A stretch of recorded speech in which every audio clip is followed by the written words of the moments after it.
आपका दोस्त इब्राहिम राजपूत। गंदम की फसल जो है इस वक्त तैयार हो चुकी है और कटाई इस वक्त अपने जोरों पर है और किसान पूर्ण उम्मीद है कि उसको इस दफा अच्छा मुनाफा मिलेगा। पाकिस्तान में बहुत से इलाकों में गंदम की फसल बारिशों की वजह से खराब हो गई है और जो बाकी बची है मुझे तो लगता है वो पाकिस्तान की जरूरत से कम है, क्योंकि हर साल गंदम और चावल की फसल कम होती जा रही है और ज़राई ज़मीनें घटती जा रही है, क्योंकि सड़कें और हाउसिंग स्कीमें ज़राई ज़मीनों पर बनी जा रही हैं और खुदा न खास्ता एक टाइम इस तरह का आ जाएगा कि गंदम खाने के लिए दस्तयाब नहीं होगी पाकिस्तान में। तो जैसे हम दूसरी चीजें पाकिस्तान में इंपोर्ट करते हैं वैसे हमें गंदम भी इंपोर्ट करनी होगी।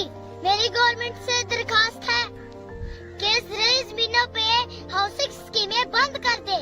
अगर ये हाउसिंग स्कीमें ज़राई ज़मीनों पर बंद ना हुई तो आने वाले वक्त में गंदम और चावल का शदीद बहरान आने का खतरा है।